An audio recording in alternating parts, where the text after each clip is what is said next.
But I will tell you a little funny. You saying, can you back up?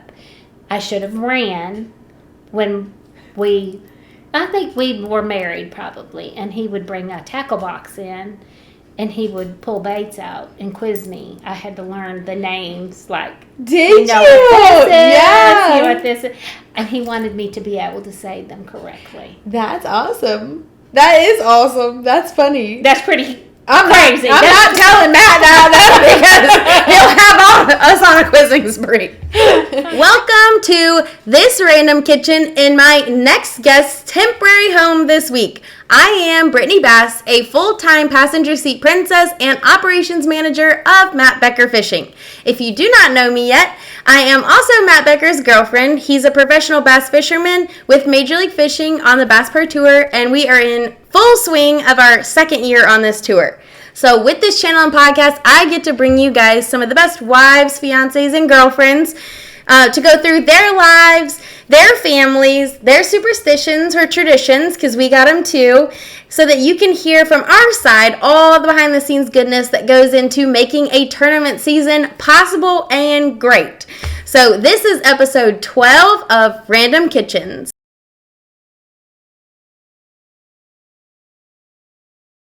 Welcome back, everybody. So we are still sitting in South Carolina getting ready for the Dale Hollow tournament. It was supposed to be very, very cold. They left with cold gear both mornings. Yesterday was really frigid, but today is very, very hot. So this episode is actually going to air after the tournament is done. With all this weather changing and the eclipse happening, it should be pretty interesting. So you guys need to check MLF.com to see how everything shook out. But today, I'm very, very excited to introduce you to the ultimate bass fishing house mom, newest Casper Kids employee, and amazing wife to professional angler Mark Davis. Please welcome to her Random Kitchen, Tilly Davis. Welcome. Thanks for having me. Yes, of course. So there is a lot to break down, and as you all know, I started this podcast not only so that everyone out there could get to know us, but also so we could get to know each other and just, you know, kind of have some insight into us as we meet people. So I have had lunch with Tilly, have met Tilly, but not like in-depth met Tilly. So I am very excited to kind of get a little bit more in-depth with Tilly, with you guys. So this should be good. Are you ready? I'm ready. Okay. So I hope you're ready. I hope I don't scare you. I know. I'm a little nervous. No, I'm kidding. But for people who don't know you, who are you? Where are you from? Well, I'm either Mark's wife, Hunter Fisher, James's mother, but my name's Tilly. We live in Arkansas, little bitty town of Mount Ida in Arkansas. We've lived there close to 40 years now, but I'm originally from Michigan. I didn't know that. Yeah. Michigan. Yeah. Ooh, that's a fun place. Yeah. And how many years have you guys been on a national professional circuit? Mark started about 2 years before we got married. This is his 38th year, 38 years. Oh my gosh. So y'all been married 40. We've been married 36 years. Oh, 2 years before. Yeah, okay. Yep. So this Terrible is his math. 38. Sorry, clearly. You're good. We won't do any more math questions. So we've been married 36 years this summer. This is his 38th year, I believe, professionally fishing.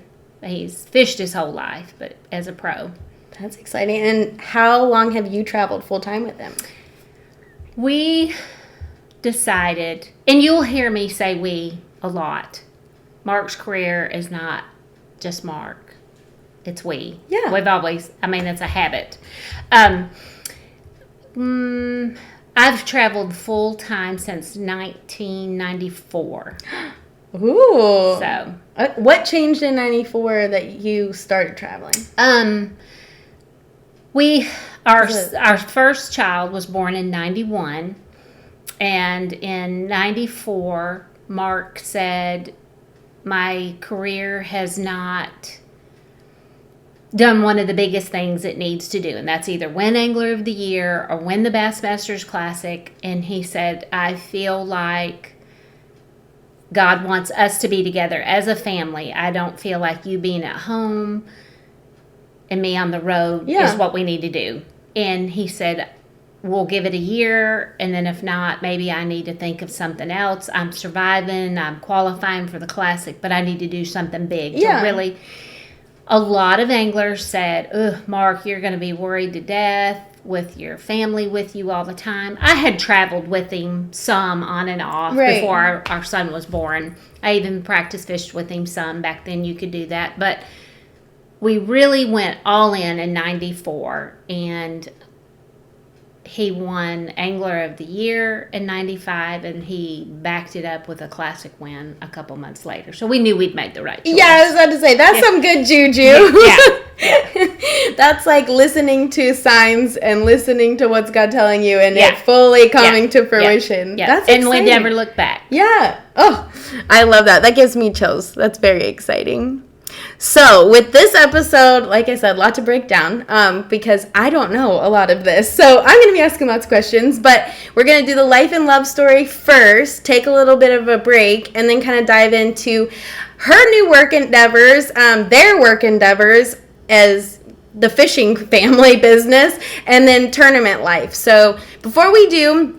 I actually had an awesome listener recommend or ask to see a picture of the family while we're kind of talking, or before, just so she can pair up who the angler is and what their who their family is. And I loved that suggestion. So right here, over top of our faces, I'm going to insert a picture of their family, and then we're going to talk a little bit about all of them, so you guys kind of like have an idea of who is in this picture. So this is a picture of the Davises, and we're going to dive into all of that now.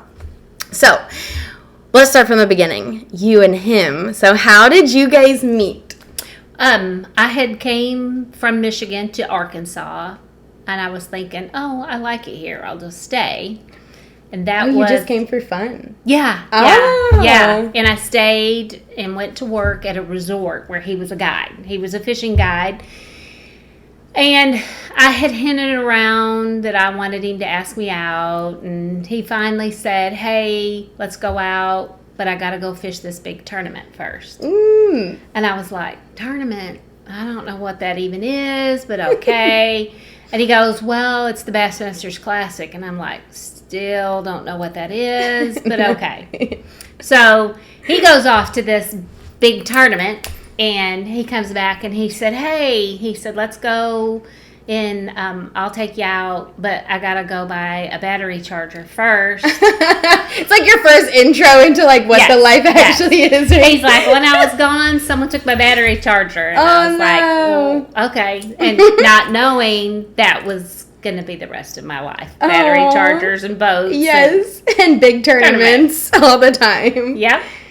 Wait, so were your hints big hints that you were dropping? Or was it actual little hints? Yeah, like his buddies were like, golly, you're dropping the ball, Mark. Oh, like she's basically waving a flag. Please ask me out.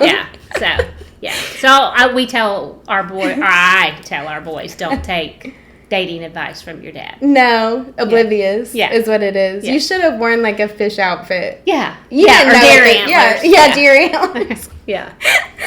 So how long did you guys date before you were married?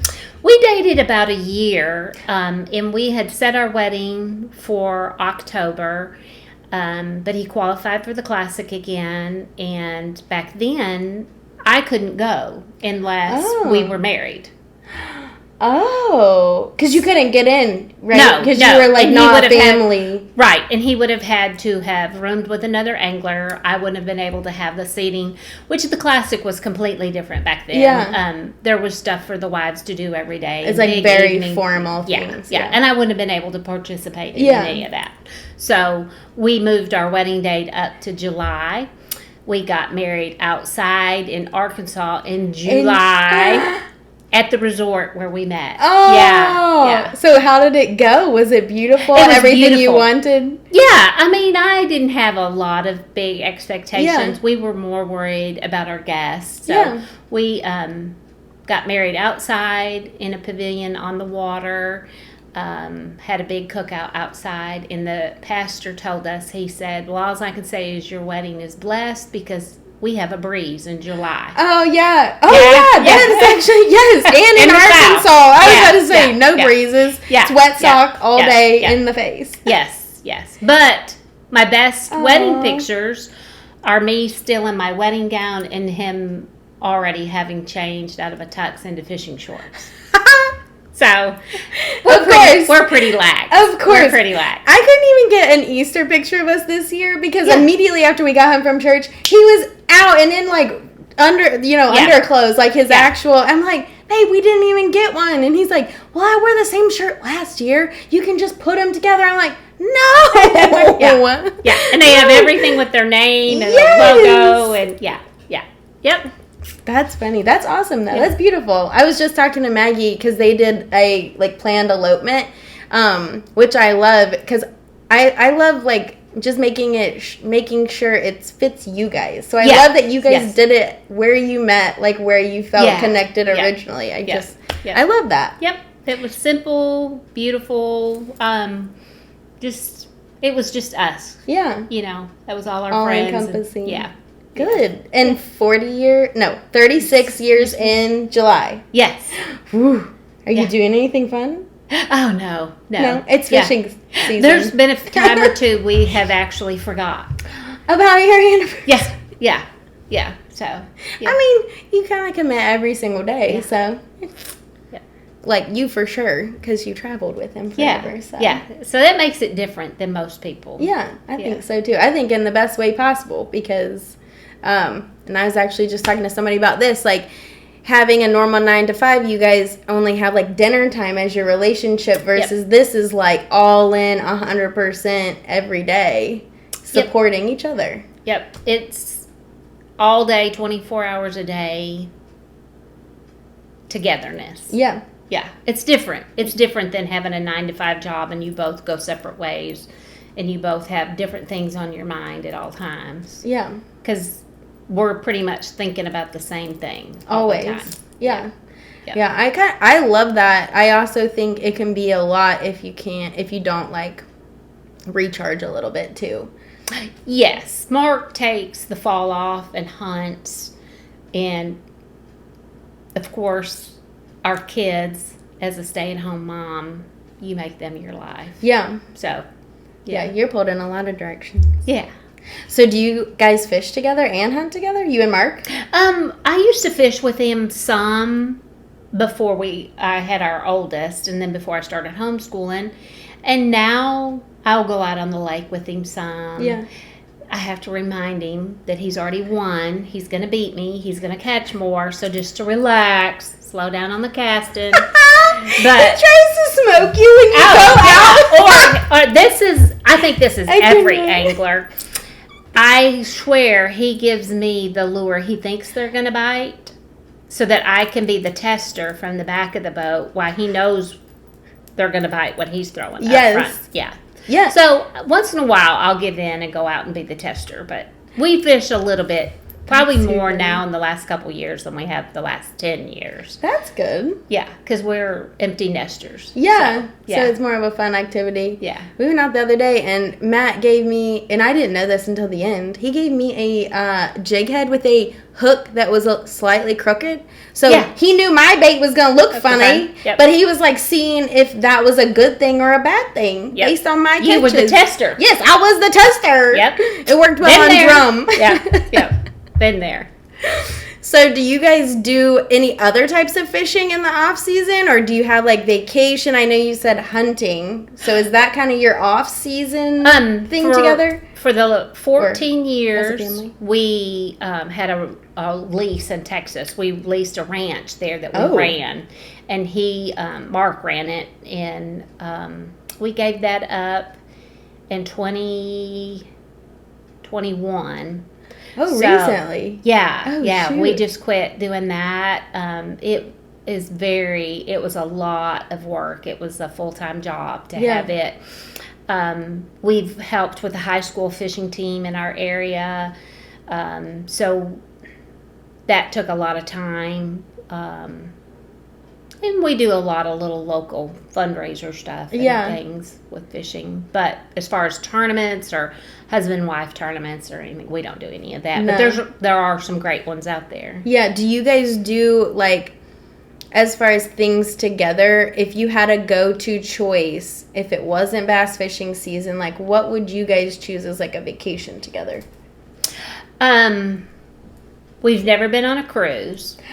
So that is something. We've never been all 5 on vacation together without a bass boat. Oh my! We've never all 5 actually even been on vacation together. And are you guys planning anything? Yeah, we're going to try to this fall with a cruise. With a cruise, and all 5 of us. Oh my gosh, that's going to be fabulous. They love cruises. Well, we'll probably end up on the national news, but. I mean, because my crew... Just don't let them sneak in a fishing pole, because that'll be all she wrote. Yeah, out there, casting over. Yeah, that would be, and more, That's so exciting, though. Yeah, I'm excited, especially as a mom. Yeah. You know, none of our boys are married yet, so we'll have, I feel like we're kind of pushing the envelope on an opportunity. Yeah. It won't be long, and we won't have that. So. Yeah. No, that's super exciting. Take full advantage. Yes. So, favorite non-fishing memory together? It can be as a family or just you and Mark. I'm trying to think of something that we've done. We really did love the ranch in Texas, which hunting... we did things we called catch-a-dreams there. And we would bring in terminally ill children with their families and gift them a hunt. And those in which our kids finally got old enough, they were part of the process too.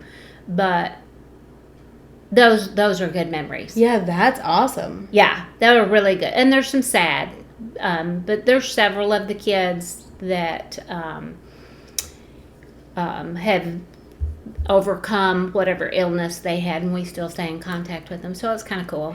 Yeah. I know nothing about the hunting side of life because we don't hunt. Matt just fishes. Oh. But do they pick the animal? Like, how does the ranch? Well, the ranch is mostly deer. Okay. Yeah, okay. It's only deer.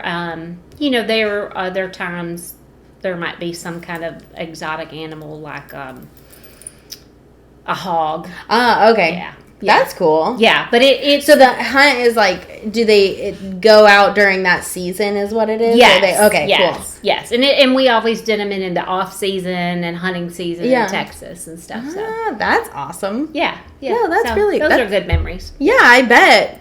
So, traveling obviously makes like the quality time part of everything hard. So I keep, asking like, do you guys do different things in the off season? And obviously y'all do. Y'all have a ton of just like, actually it's fishing, but it's fun and more like business oriented. Right.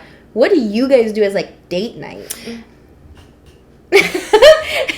We don't have date night. Okay, and you don't have to. No. Matt and I struggle with that a little bit. Well, and it's different. So like advice a little too, because it is. And I'm going to be brutally honest. Yeah. By the time we get home, Mark says, I'm over quality time. And I'm like, well, I'm over it too. So you go to your space and I'm going to my space. Yeah, and split. Yeah. So, not everybody is with their spouse 24 hours a day. Most people, I would say, are not. Right.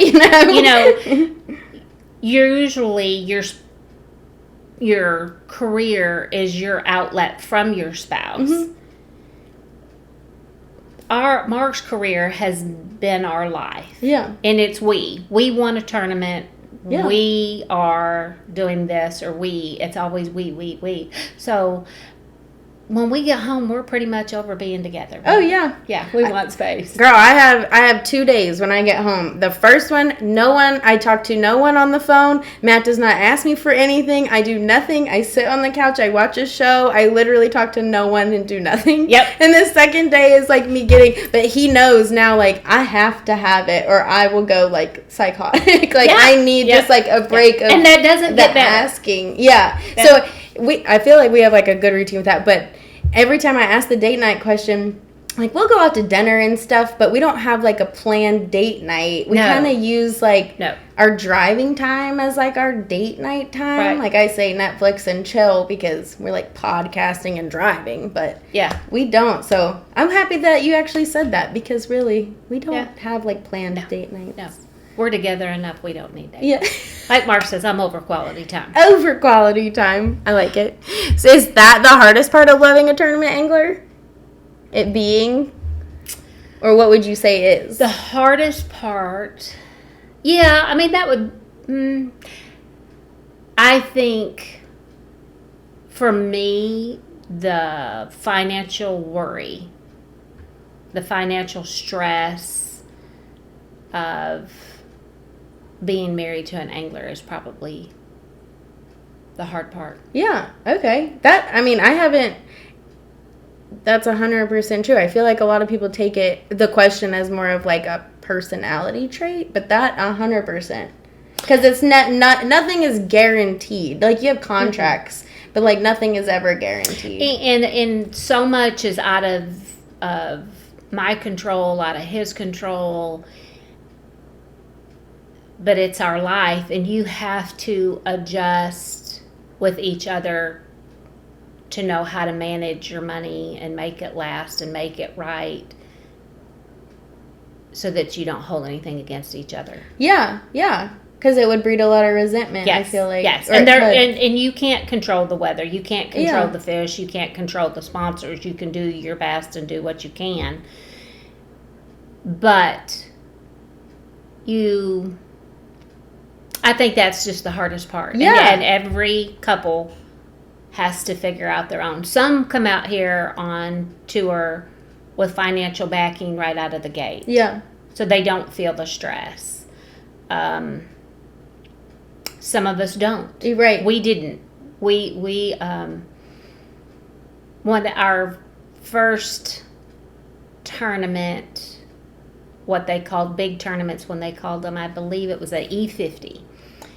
I rolled. Oh, the Elite 50, when they had it cut. Yeah, Okay. and this was the first one, and it was in Florida. And we scraped together enough money to make sure we had enough money for spending money. Right. Bass Cat told Mark not to worry about it, that they would cover his entry fee to go. They thought that he needed to go to that one. And he's like, well, this is so expensive, more than a regular tournament. And he did good. He come in third, and we were so excited. You have those highs, but you've got to remember there's going to be lows. Yeah. There's always going to be highs and lows. And you have to figure out how to adjust to each other. Yeah. Well, and how to prioritize that money probably too, because Right. while you did just, win third or end in third, like, Yeah. you might not the next tournament. So, like, making sure you budget that too, probably. In that stress, you have to know how to manage it. Oh, yeah. Yeah. How did you guys? Was it just like communication or? Yes. Mark and I are neither one elaborate spenders.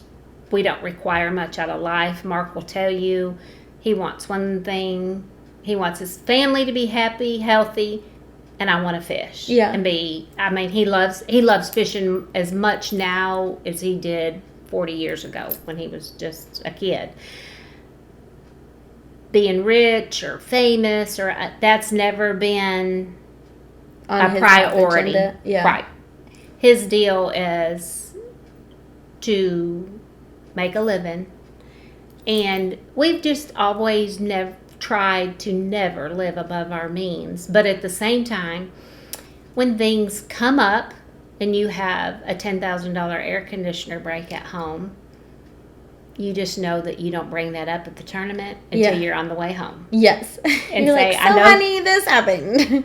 I know you didn't want to check this week, Yeah. but yeah. Now we need to figure out this. Yes. And I think that's one of the hardest adjustments for a marriage. And there's times that things just can't be talked about during tournament week. Yeah. So. Yeah. Did you feel that same, pressure from like kind of the onset? Like, I definitely feel that, like, typically around tournament time, nothing comes to his desk that is going to sway or take a mental load. Like, I try not to bring him anything that he would have to think excessively about or like worry over. Yes. Did you always feel like that too? Yes. Okay. Always. I think which he had qualified for the Classic twice before we got married and before I was brought into the actual equation of things. But I knew from the get-go, and especially when I went traveling full-time. Yeah. There's just some of my burden would be heavier for a little while. Yeah. We call it Mark Week. Yeah. But I think it's been 36 years of Mark Week.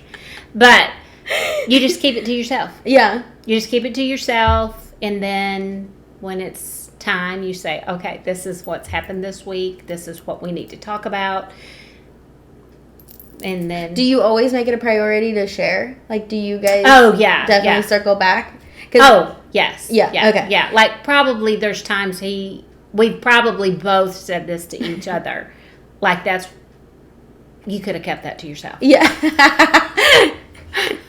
Yeah, I always wonder that because for me, like, sometimes it'll be a decision or something that I'm holding, and then I forget to kind of circle back, and then I'm like, oh shoot, well I really probably should have done that, and then it's 2 weeks later, and I'm like, well crap, this happened by the way, and he's like, Brittany, and I'm like, well I can't tell you then, and then I forgot about it, so I think I need to get better at hey, this is what had actually happened while you were gone. Yeah. By the way. Yeah.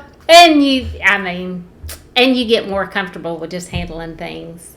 I will have some of Mark's sponsors even call me now, and they're like, we know Mark's on the lake, and this is what we think he would say, and we know you'll know the answer. And I'll be like, oh, yeah, that definitely, yeah. So, there's certain things, but I would never make a big decision without him. Yep. Yeah.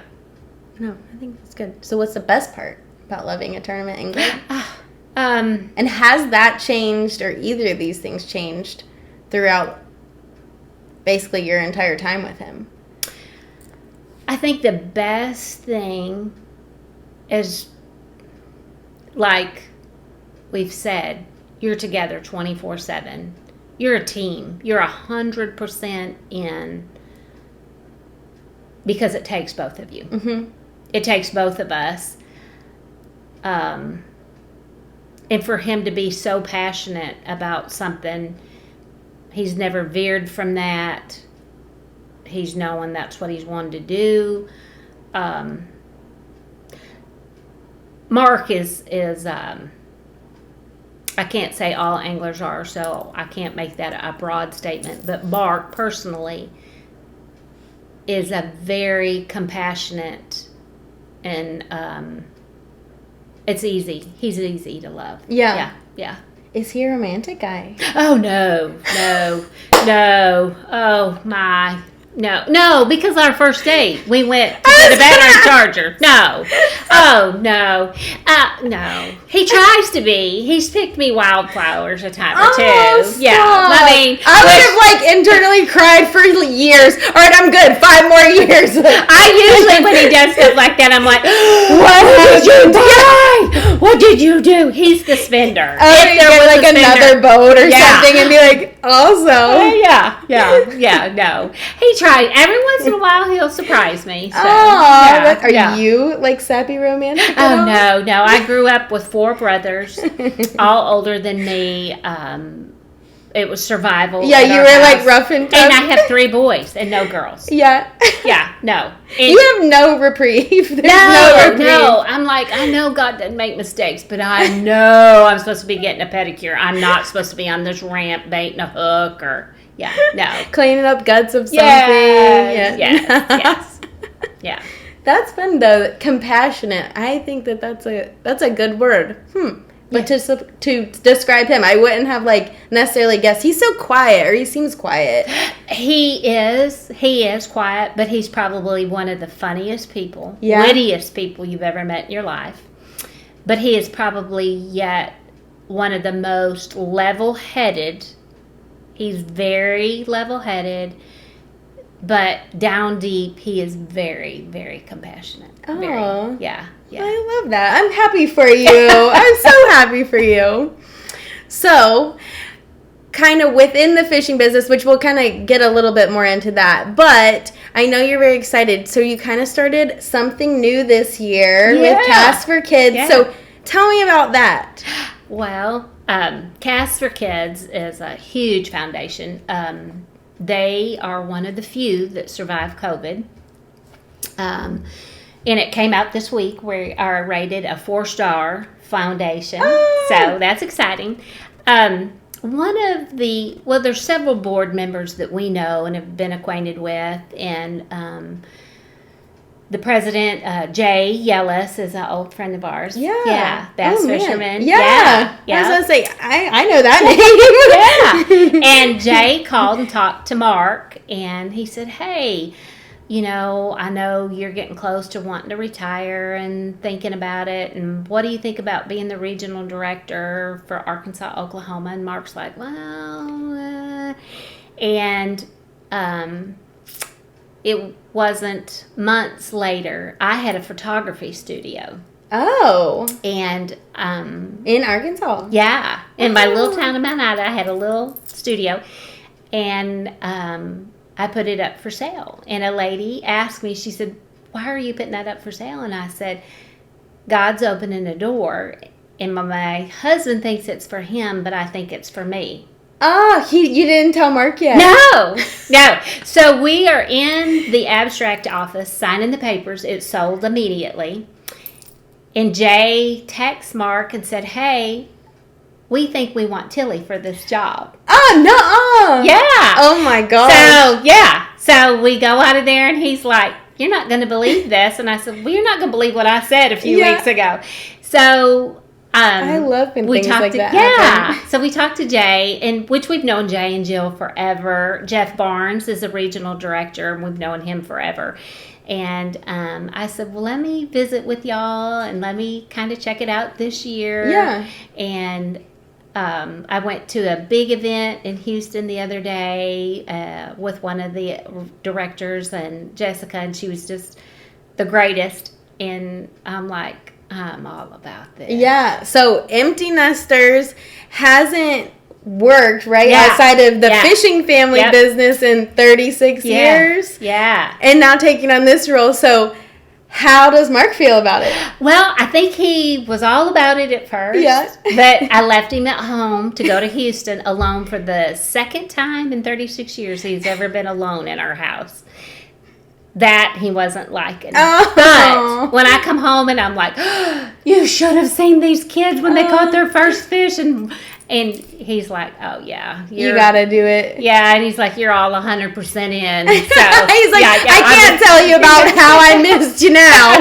He's like, but yeah. I've been eating Doritos for 3 days. When you can introduce a family to fishing that does not think fishing is something that their child can even do. Yeah. I can't even describe how that was. It's such a good opportunity. Oh, yeah. It was amazing. Non-verbal children that can cast a rod and catch a fish and then be celebrated. And I mean, it's just amazing. Amazing. So, Cast for Kids, you guys put on events for... Right. It has become such a big foundation. There's regional directors, and that's what I'll do. I'll be the Arkansas, Oklahoma regional director. And we find people that are interested in doing that. We bring it to their community, help them set it up. You get volunteers that take kids either on the boat or around a pond. It's kids with special needs. And it's all about celebrating that kid. That kid gets a plaque at the end. They get to take home their rod and reel and their tackle box. And that day is about that child only. Yeah. And you celebrate those kids and you introduce them to something that they never thought their kids could do. Yeah. And it's amazing to bring fishing to someone. To really everyone, anyone. Yes, it's amazing. Oh, that is exciting. So officially, you've been with them since the start of this year, or you will start? Yes, I actually went ahead and told them I could do a few events this year, so I've jumped in a little earlier than anticipated. Yeah, and they're so good. They're so good with me because there's so much paperwork and different things. And they've been really good with me. It's just a great, caring bunch of people. They've got everything down to such a fine, prestigious way they do things, and they've just grown. They've grown so much. They really needed, and I was like, I can do this. I can do this. So, and it has. It's worked out time-wise where our schedule and their schedule, it's going to work. So. Good. Yeah, I'm excited for you. I know it sounds like so fulfilling, but also just like fun. I mean, it's like an extension of what you have loved to do because like you said, it is a we, meaning you and Mark and the whole fishing community, but like you also have done it with your boys and stuff too. So it's like an extension of everything that you've loved. Yeah. Yeah. And I'm like, oh, it's like getting to do Christmas. Every event. Yeah. You get all this build up and all this work and all this planning, and then you go out there and you just get to celebrate it all in a day. And it's like, oh my gosh, it's like Christmas. That's the best. That's like a wedding. It's really like a whole bunch of, and then you like celebrate the day. Yep. So obviously, I know it's hard. Do you find time for yourself between working, raising a family, the lifestyle? Like how have you found your niche in it all? Or photography has always been a passion of mine, and Mark bought me a little studio, and I did that while my kids were in school. When they got to high school, we did a hub program where I was still allowed to travel with Mark. Oh. But we were home some, and they played football on the fishing team, and that studio served as a hub in town where they could come and go, and it gave it gave me a place to go and do something I love. Yeah. And then when we sold it, Casper Kid, of course, became my focus. Yes. But in the meantime, I have crazy friends at home that have talked me into starting quilting. Yeah. How is it going? My Fisher said, you're not old enough to quilt. That's an old people thing. I said, no, it's not, because you got to have your mind about you. You got to be able to do math and know how to cut. And it's very intricate. Oh, it is. It's crazy. Like Miranda Cortiana, she quilts. Her and her mom have like a wildflower quilting business, and it is crazy intricate. All those little tiny things. Oh, I would get so fed up. So more. I mean, that's insane. I've always thought of myself as being crafty, creative, but quilting is so much more than. Like I said, there's a lot of math, a lot of thinking, but the best part is that's something in common with my closest friends at home that we can do together, and that is definitely mine. The photography, kind of spilled over into fishing some, and the kids in high school and sports. Well, no one even wants to look at me quilting, so it is yours. Yeah, that's my time. Yeah, no, I think it's awesome, and you can do it with others because you have to cut out a certain amount of pieces and then put them all together. Like that's fun. That's awesome. Yeah. Oh, that'll be good. Have you put anything together yet, or are you just beginning? I have, and even I turned the kids' old classroom into my quilting room. Fisher come down there the other day, and he said, I said, yeah. I said, do you have trauma? Are you traumatized by the room? Yeah. Or just bad memories in this room? We'll just close the door. It's okay. Yeah. Oh, that's exciting. Yeah. And then when you're traveling, what do you do for just you? In the last 5 years, I would say, there's a couple of the girls we get together, Jimmy Sue, Bobby, and I, we all try to get together and do lunch. But other than that, well, I drove 1 hour to a quilt shop yesterday. But Mark won't watch this, so he won't know. I usually don't get within, I try not to get more than 30 minutes away from the lake. Just in case? Yeah. He might need me to come and get him out or take him from point A to B or, I'm the same way. It just stresses me out to be that far if he needs something. Like, say he was sinking. I don't know. I have all these, worst case scenario planners. Yeah. No, that makes sense. You drove an hour. Yeah, I did. Just real quick, in and out. I was like, But, I don't get too far from wherever he's at. And once again, it's Mark Week. You still have the cooking and the laundry, chasing baits, the lures, or the oil changes in the truck, and there's usually something that needs fixed, or Yeah, something you have to go to the service yard for, or pick up at the store. Yeah, I like to have that time, generally speaking, as well. So we've talked about her boys a little bit, but not actually who they are and their stories. So talk to me a little bit about family makeup and being a boy mom, like raising 3 boys in the middle of this. Like, how did you manage with the travel? I know you guys did homeschool, but kind of like, how did that happen? How did you do that? Well, back when our oldest, James, was younger, there was other kids on the tour. Spencer. Alton Jr. There were so many of Laker, Howell came after, but Robin had just gotten her teaching degree, Laker's mom. And we used her for tutoring a little bit.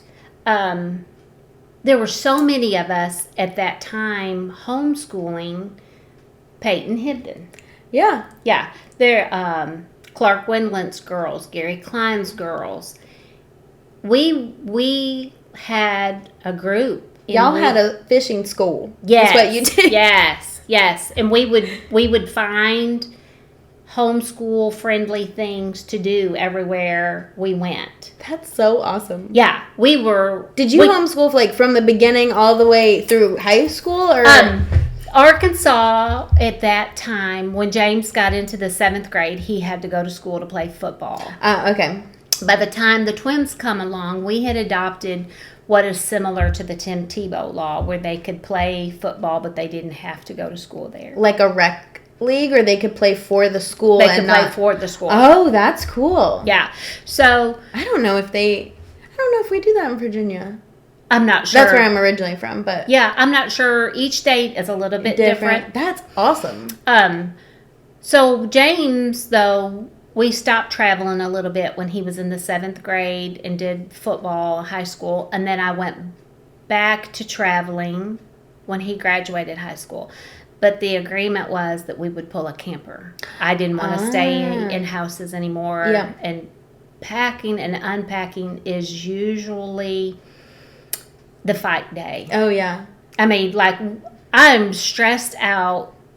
Yeah. And he's stressed out packing the boat. So that's usually, if we're going to fight, it's either packing day or 15 minutes from the house when you've been gone for 3 weeks. Yeah.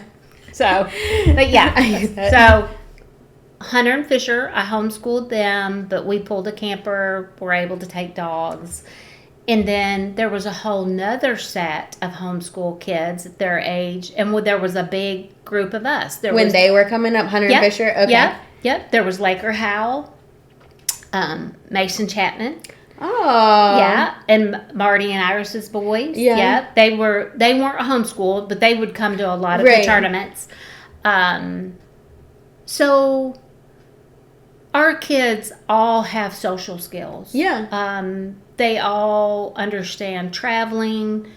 I know people are always worried about that, and I really feel like it's like the situation that you put your child in. So if you don't allow them around people and they're homeschooled, maybe they wouldn't have, skills. Yeah. But like being around people is what gives you the skills. And I feel like all the homeschool kids that I have ever met that have a life similar to this, or, their parents are missionaries and do different things, they have skills that I never even acquired until I was older, as far as talking to all ages of people very young. Like, they know what they're saying, they form it well, their thoughts are like, I feel like way deeper than anything I thought about at 10 years old. Like, they're very smart, but I I feel like people always think that with like homeschool, Sure. but I have never found that that's to be like There's true. such a stereotype. Yeah. You know, as society as a whole, we stereotype people. We hear words, and homeschool kids is one of those phrases that immediately you think of an awkward child that has, or a child that has issues and can't be in school or whatever. Yeah. But we've always taken if our kids can't go, we don't go. We've always just kind of taken them wherever. And I like it. Yeah. You know, our oldest was 4, and we were invited to the White House. And he had to go and sit and be quiet. And Yeah. Oh my gosh. Yeah. Do you have pictures there? Oh, yeah. And we even have one of him sitting at the Oval Office desk, which I guess is very rare. You don't get to sit there. And he can remember it. It was a great day, but there's some funny stories too. But anyhow, yeah. Do you have that picture like where I can put it in here? Yeah. Okay, I'll put the picture in here, right here. In editing. That's exciting. That's awesome, though. Yeah. So you homeschooled your boys. Were they eaten up with bass fishing like Mark? The oldest one, James, doesn't bass fish. He likes to hunt, but he likes to really sit in the deer stand and watch animals. He likes, okay. He's like a nature lover. Yep. Hunter hunts, fishes a little bit, but Fisher is completely eaten up with it. He has finished college in record time so he could get back home and start professionally fishing. So he guides. Yeah. You guys named them well then. Yeah. Fisher likes fishing. Yeah. Right? Yep. Yeah. Well, so he got him a good dose of, he paid his first big boy entry fee on our lake at home. Did great the first day and horrible the next day. So he's like, I was like, yep, welcome to our world. Welcome to the world. Yep, I know. Yeah. It'll be okay. Just keep plugging along. Yep, and he does. He makes a great guide. He's very social, loves kids. Where does he guide? Lake Washita. Okay. Lake Washita. And what's his business called? Fisher Davis Guide Service. Fisher Davis Guide Service. Yeah. If you're on Wachita. Yeah. Which Wachita is spelled super weird. It's not Iwachuchi, is what, or Iwatichi. We went out there and I was like, no, Brittany, that is Wachita. It has an O, not and a Fisher W. said most of the time that is one of the first 2 or 3 questions people ask when they get in the boat if they're not from the area, and they'll say, now how do you say the lake name? And he's like, Washita, the Washita Mountains, Lake Washita. But it doesn't have a W, so it's it's OU though. Yeah. So but it was definitely a new one to see. I was not expecting that. So, do you guys want him to fish professionally, or would you want them to fish professionally if they decided? So people ask Mark that question a lot, and he answers, we don't encourage or discourage Fisher. We're like, if that's what you want to do, go get you some. Yeah. You know, he loves it. He gets it. Fisher gets nature. He gets people. He's a good fit for it. But the industry has changed so much from our point of view. Yeah. And it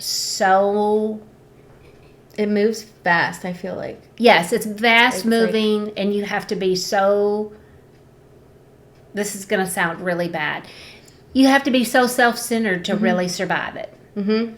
At least for a time to get established. Yeah, and you don't want your child to be self-centered. Right. Yeah. So we're like, if that's what you want to do, you know.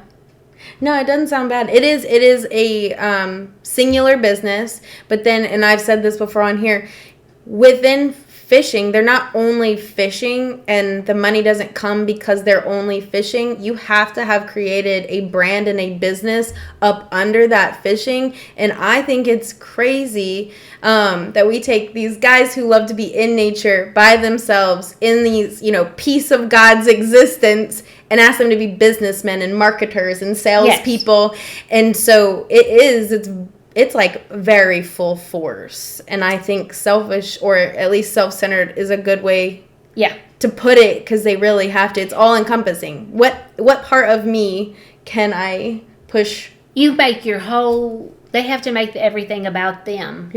Yeah. They have to market theirself. Yes, every part, which is, it's so, I mean, it's wild.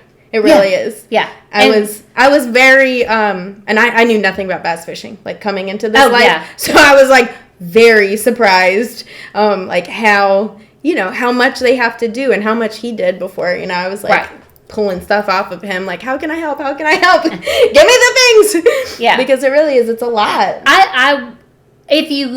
If you don't have a spouse that way, you've got to be able to afford to pay someone, because it just takes all of your time and focus on fishing, but you owe it to your sponsors to also focus off. Yeah.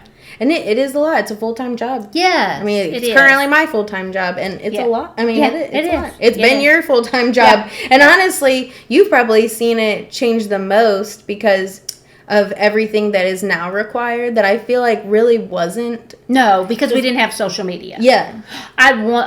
We talk a lot about, Rick Klung is famous.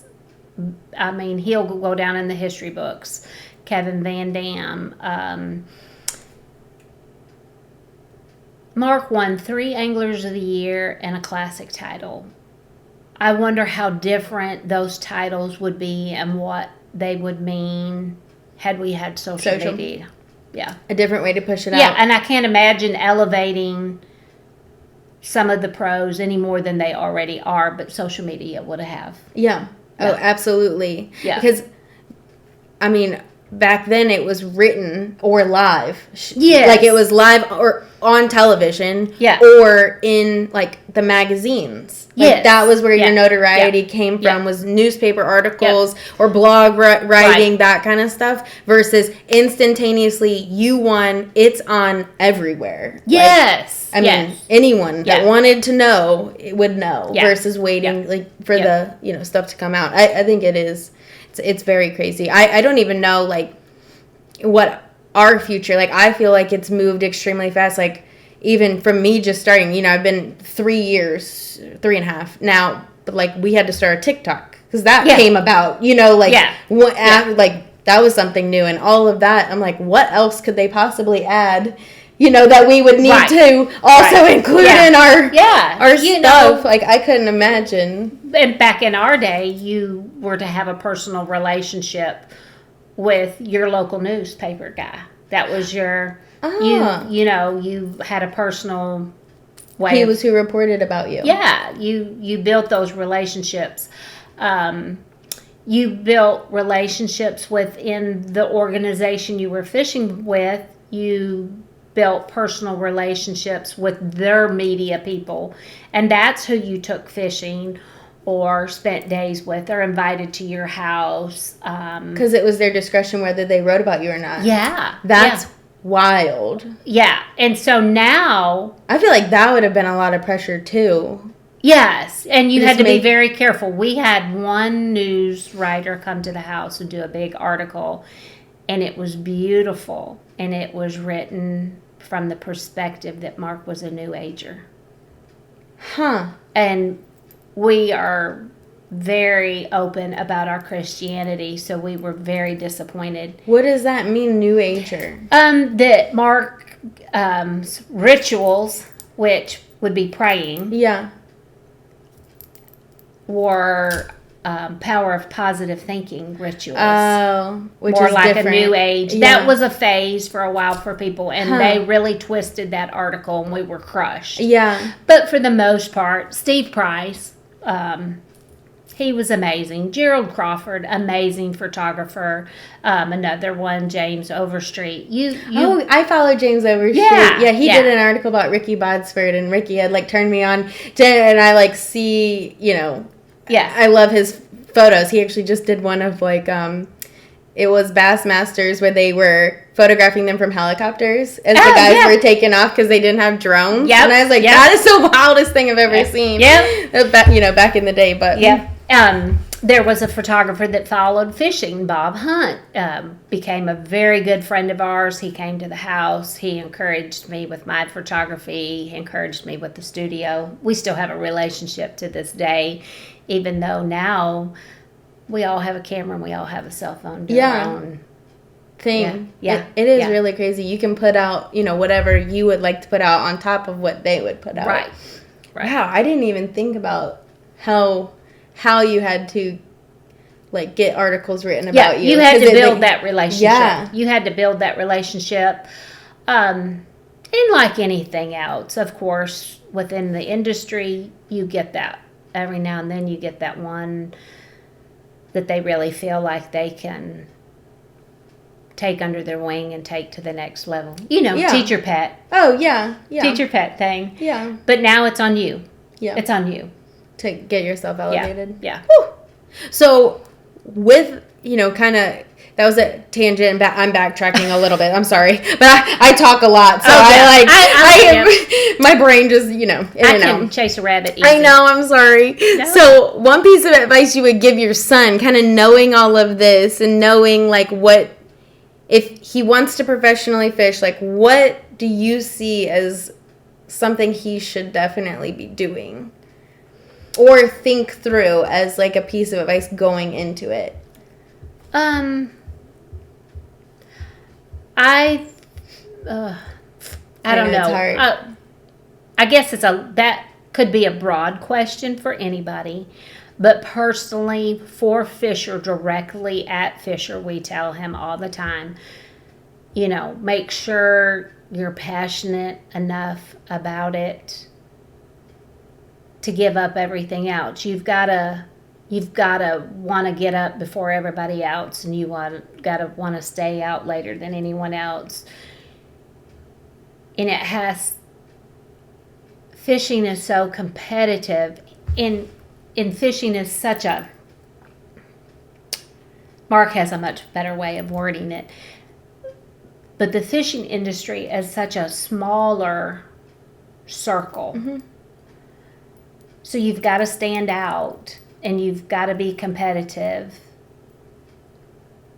So you've got to find your edge above everybody else's, and you have to give up a lot to do that. But at the same time, I don't want him to give up his foundation. As who he is. Yeah.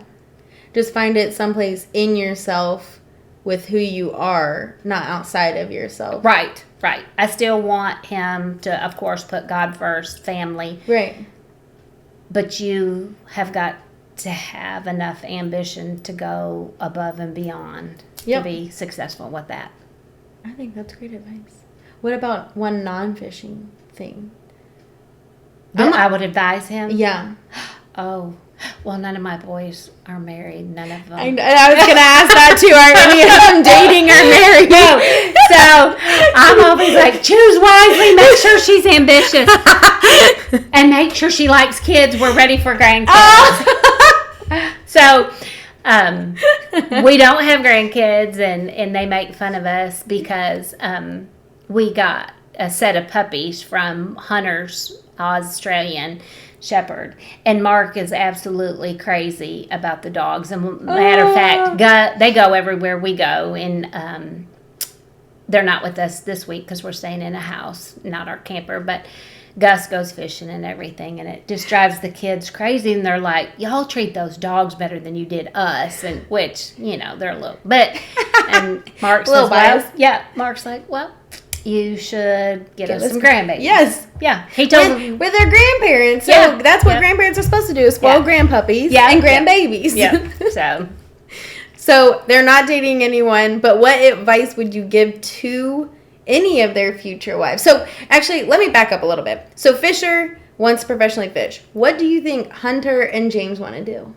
James is actually a licensed for two different things, and over the road traveling, and that's what like CDL. He is a pipeline. Cool. Okay. And he also has gone to EXO school, and that's like a excavating where they dig up bombs and stuff. Yeah. And he came home 3 years ago and was kind of sick, and much better now. He could be a little bit compared to the prodigal son, but that's for a whole nother podcast.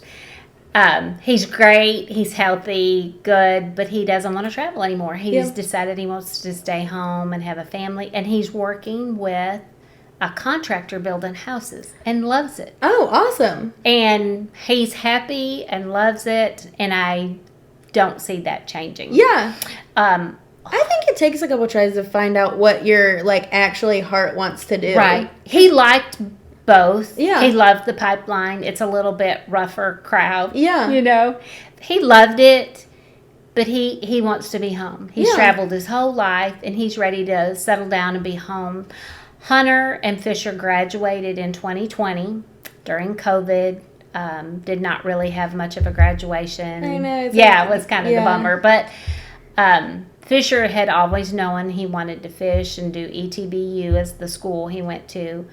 Hunter come in and he said, you know what? I'm afraid we might have another situation like COVID. I don't want the government to say, you know, that I'm not an essential worker or something. So he said, I signed up. I'm going to go to Arkansas State and be a electrical lineman. Oh, that's awesome. Yeah. So he's already finished his school. He's at his chosen company that he wanted. He's bought him a little house in Benton, and he lives over there and works. And yeah, so I think found their little niches. I think all three of them have found their. Yeah, I know. And they're like happy about it. They live with their good. Yes. Hunter has a great. He's of course way younger than most of the guys he works with, but I love all of them. Yeah, and they're all real good to him. Fisher is home guiding. He kind of, you know, I could even help with some of the stuff he needs. Yeah. You know, like, Mom, can you come pull me out or back me in, or can you, you know, or like when he goes off to a tournament, I know how to pack his clothes. So, you know, and then, you know, James is 33 and doing his thing, and we get to see him on a regular basis. So that always does the ball my heart good. But yeah, I think they're all on there. Yay. Yeah. So hopefully they will give you some grandbabies soon. Yeah. What would you have as advice for all of their wives? Or what do you hope, I guess, to see in all their wives? I want to see them choose a wife that loves them for them and doesn't want to change them. Yeah. You know, for whatever their passion is. But I also try to remind all three of them, marriage is a compromise. You know, you can't want to change her either. Yeah. So make sure she is what you want. Versus what you think she is. Yes. And don't be in love with the idea of being in love. Yes. Be in love. Actually. Yeah. I know. Someone said marriage isn't 50-50, it's 100-100. Yeah. And I, like, for sure think that. So, Absolutely. like, you have to take their whole self for their whole self and give your whole self to them instead of, like, giving the idea you think that they want to see or taking them in as you hope to see them instead of what they are. Yeah. You're not going to change somebody. No. No, you can't do that. No. And it's too much. Yeah, it's too much work. Yeah. Yeah. You can't change them. Yeah. Mark still growls. So. So what are some things you wish you knew at the start of this whole journey?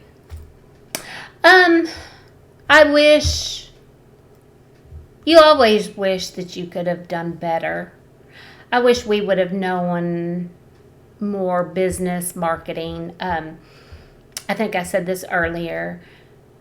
Mark just wants to be Mark, and he wants to fish, and he wants to make everybody around him happy, but he's not going to change who he is. Yeah. He is 100%.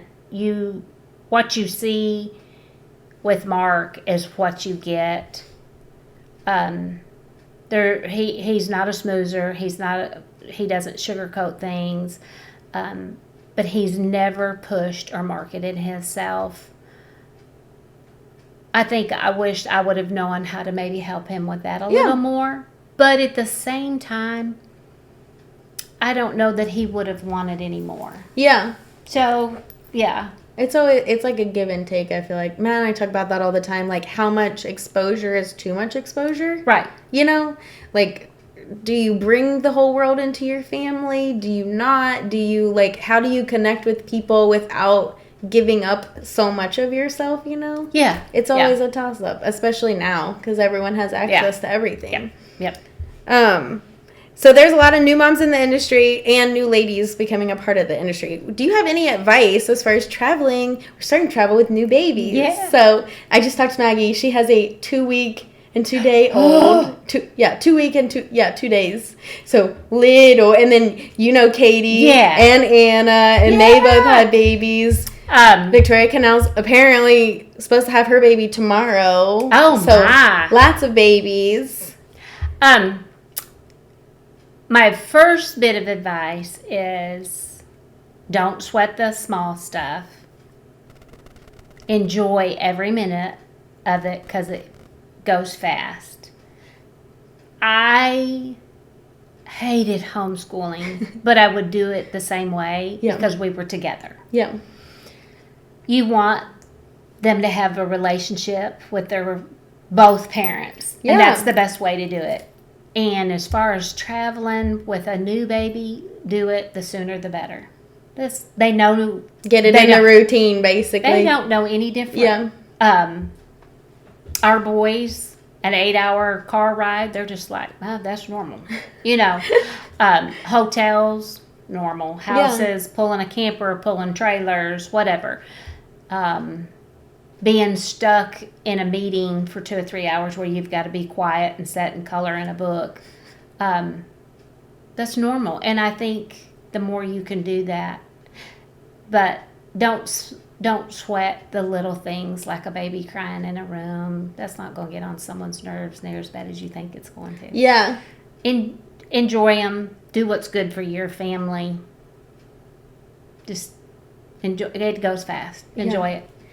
Do you feel like you blinked? That's besides the point, but like, you feel like you blinked when I got to thinking about this and thinking that we've been married 36 years and he's done this for 38 years, I look at y'all. Yeah. And I think, oh, she could be my friend. And then I think, oh, we probably don't have anything in common. She's so much younger than me. You know, it goes that fast. Yeah. And I'm thinking, you know, it goes faster than anyone could ever explain. Yeah. I feel like the tournaments make it almost faster than like just having kids because you're always planning for the whole year. You're living from one date to the next. Yes. And you're like, ooh, if I can just skip from January to May, I'm going to get a break. Well, you just wished 5 months of your life away. Yeah. And then you're like, ooh, if I can just make it to October, yes, we're going to get to go on, or we're going to get to all have our own space. Well, now you've wished 10 months of your life away. Yeah. And it goes fast. It's so wild. Yeah. I know. I try to, like, internalize that all the time. I'm like, just take it. We are here right now. Like, let's do something fun here right now. Instead of thinking, like, oh, well, we're going to be home in a week and I need to do this and this and this. Like, just think about that once you get there. Like, bigger plan, but make sure your little ones are fun, too. Like, yes. Obviously, it's not vacation, you know. It's work week, but it is, like... We get asked that all the time. Yeah. You just shop. And Yeah. I mean, of course. I mean, like, definitely. That's all I do. Yeah. Well, yes, I might do some of that. Yeah. Like, it is not at all close to anything all I do, which I'm actually going to ask that question after the break. So one more question, and we're going to take a quick break.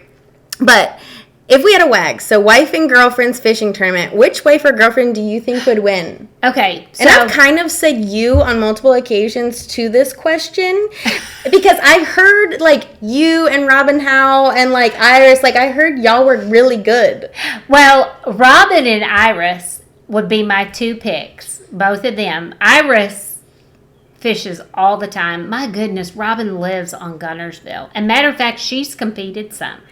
I heard there was, like, a women's, like, bass trail at one point. Yes. And, like, Cheryl from Lawrence was on that. Linda Mize was on there. But if you would have asked me the same question 15 years ago, and I'm going to get hate mail over this. Chris Houston.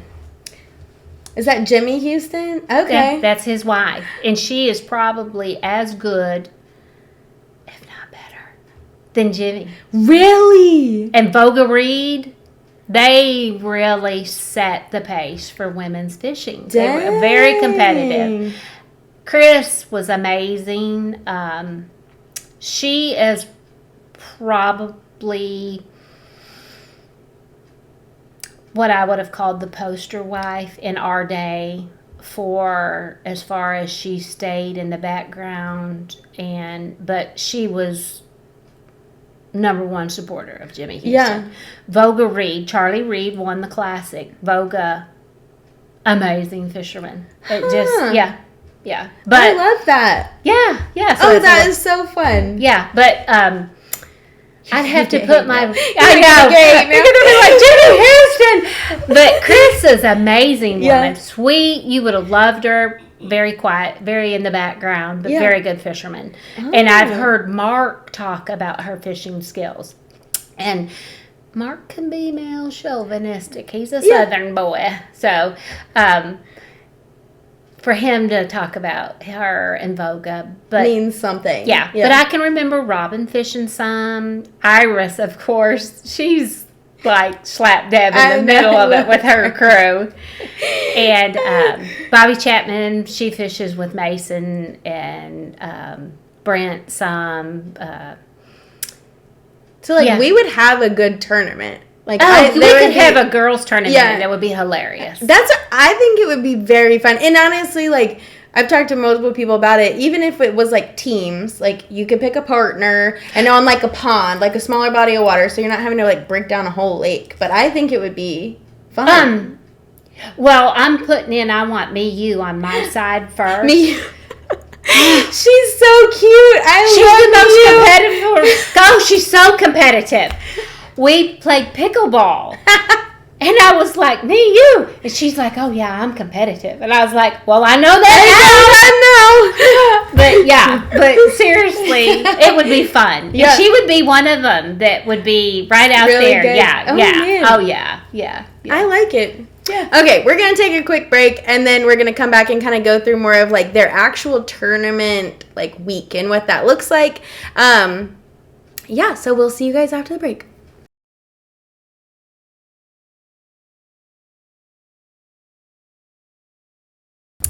We are back. So we are going to dive into the tournament world a little bit, in tournament world, which through the years, which I spelled through wrong. So it's okay. Not good with words and math, apparently. But so starting from the beginning here, too, I know you said he has loved fishing forever, but like, what was his path to the top? I know he has fished the Elite's Bass Pro Tour. Like, how did he get there? Or when did it start? Okay, so his dad was a plasterer. He worked with him. Like drywall? Yes. Oh, okay. Yeah, in high school. And he started guiding a little bit. That got him in tournament fishing. His dad got him into it? Nope. He just he'd always fished. Yeah. His dad got him into fishing. Let me kind of back up. That all sounded a little jumbled. His dad got him into fishing, but thought that he would continue to be a plasterer and work in the contracting business. But Mark kind of veered off and started guiding on his own a little bit. Got in a bass club at the age of like 14. Yep. So he just kind of gradually worked his way into that, and he just one day said, I'm doing this. I'm going to be a fisherman. And his dad's like, oh, you're going to starve to death, you know. And so he's known forever, I think. He gave himself a 2-year timeline when he broke off into the tournament department going pro. Was this after 18? Yes, after he graduated high school and everything.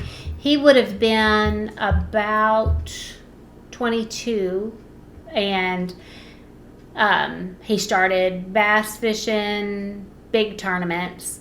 Ron Pierce from Bass Cat Boats was like, we want to sponsor you, and they were a very critical part of Mark's whole career, Ron and Jan.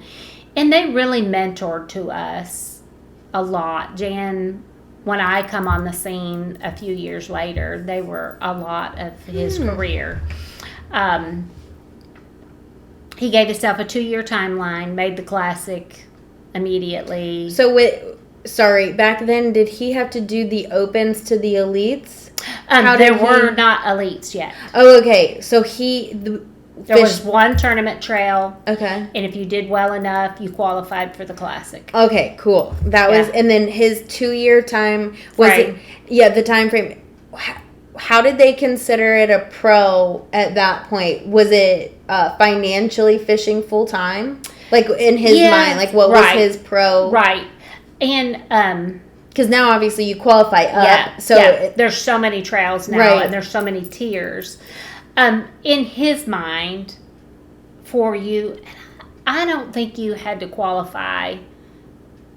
I could be wrong on that, but I'm sure you didn't have to qualify to fish the trail, the Bassmaster Trail. You were just qualifying for the classic. Yes. Okay. I am not.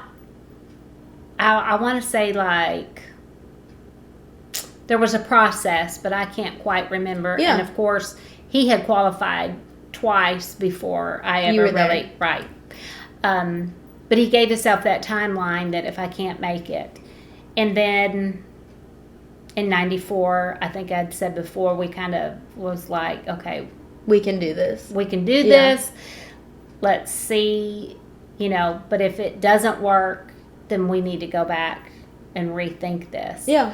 But how old were you guys, if you don't mind me asking? Let's see, in '94, Mark was in his early 30s, and I was not quite 30 yet. Okay. And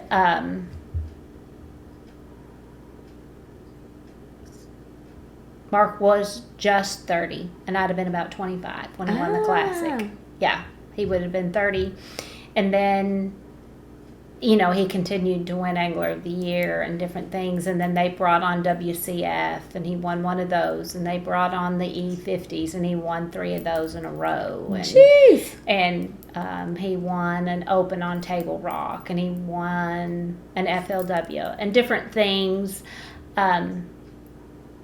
We just knew where you needed to be. Yeah. No, that's good. So he always knew he wanted to be a professional angler. Yes. It was just kind of figuring out how to get there. Right. Which way he wanted to go. We had to get all the pieces together. Would you say actually, let me back up. What would Mark say is his favorite moment or biggest career high to date? Like his favorite thing he's ever done. Or accomplished. Probably winning the Bassmaster Classic would be the most fun moment for him. And it is held more prestigious. Red Crest is probably held more prestigious than Angler of the Year. But Mark will tell you Angler of the Year by far should be the most prestigious award because it is the hardest. It is the hardest to be consistent. It is harder to stand a step ahead for an entire year. Yeah, a whole season. And he's won 3 AOYs? Yes. Yeah, that's pretty intense. That's insane. Yeah. That's awesome. Yeah. Y'all. Have, yeah. I mean, yeah. You have. And what is your favorite moment? The classic, it was definitely... And you have to also understand, we didn't have social media. Yeah. We didn't have live. And the tournament organization would sometimes kind of have an idea before they weighed in the arena. So they would kind of tell you to come closer or further or something. Right. Okay. So just the suspense of it all. Yeah. The excitement, not knowing. That's a whole different feeling. Yeah. And you can't describe that to someone. Yeah. Especially at the classic. Yeah. Yeah. after you've worked all year to get there. And for Mark winning the Classic to be the first one, and he really, it's hard to explain, but the way the schedule is, he's still really the only one that won them in the same year. Kevin, I think, has won an Angler of the Year and the Classic back-to-back, but not like Mark did. Yeah, it was the prior Classic. Yeah. And then the new Angler of the Year versus Angler of the Year of that season and the championship of that season. Right? For that to happen, it had never been done. Yeah. Ray Scott said it's like an astronaut landing on the moon, It hadn't been done. Yeah. First of its time. That's crazy. Yeah. Well, that one happened in 95. 95. Okay, yeah. So that was definitely clear sinned. Yeah. We are here for good. Yep. So obviously, I know there's been a ton of changes, and we've kind of talked about like the different kinds of tournaments that they've had. I know someone told me they used to do like a boat handling skills plus a fishing tournament. Like, what's something they used to do that you just thought was fun that you wish that they still did? WCF was fun. What is that? Okay, that was world class fishing, but you fished a half a day and then you raced. That was that handling thing? Yes. Okay, that's insane. It was like boat racing. And if you know Mark fishing. has one speed. And he won the racing part and the fishing part. So that was even crazier. Yeah, that is fun. That's awesome. Yeah. And so they set up obstacles? Yes. Okay. And so each lake would be different. Yeah. And the obstacle would be different. I bet their insurance agents had a field day. It was probably the hardest tournaments we've ever fished. Yeah. And the one Mark won was in Louisiana. And the pavement was so hot. And he and I didn't have a pit crew. And everybody else had what they call pit crews. Because you had to empty your boat, weigh it, and then you could put your certain things back in your boat. But you were going to race, so you wanted it as light as you could anyhow. And then you would race 3 times. And then weigh your boat again to make sure you didn't have anything in there you weren't supposed to. And then you'd have to put all your tackle back in there, put your trolling motor back on. What? So that you could fish the next morning. And it was so hot. And I had Teva sandals and the bottoms melted because the pavement was so hot. Oh my gosh, and y'all are pit crewing. Yeah. Oh my gosh. But we would do it again. It was fun. It was a good time. It's definitely that's wild. Yeah. It was fun. It was different. It was something different. Do you think like that would be something you wish they brought back, or is there another one that I haven't heard about yet that's like they could bring that back as long as Fisher wasn't doing it. Doing it? Yeah, right? Oh my gosh. It's probably a totally different sensation, like trying to watch him race versus Mark. Yeah. Oh my gosh. That would be wild. So what's your all-time favorite thing about Tournament World? I think the different people. Mm-hmm. You and I would have never met. No, I know. And right? I think it's so awesome. Yeah. I feel like it keeps the world small. And I really like I love how big the world is, but I love feeling community everywhere. You know? And you meet people everywhere. So you always have like a random tie. Yeah. We've been able to be part of people's lives. We would never, our paths would have never crossed if it wasn't for fishing. Yeah. Jay Yellis, that I'm working for now. Different people, we used to have fishing churches, and we would go into towns and speak at churches beforehand and meet people. There's just so many people that you do meet, and you stay connected with them. Yeah, because they're invested too. Yeah. It is. It's like a big, it just expands. Yeah. I love it. What do you think is the biggest misconception about this lifestyle? And we kind of talked about it a little bit, like it being vacation, but... Yeah. Mark says a lot yours could be different than that. That's just kind of what I immediately think. As a general, like Mark has said before, people think it's above a sport, as he labels it. But people think we just show up, get out of bed when you want to, practice, If you don't want to, if it's raining, you don't go. Yeah, like fair weather too. Like Yeah, no, I have stood on the ramp and watched tornadoes. Mark has had lightning hit his boat before, which his boat now has a lightning indicator. That's cool. Yeah, I know.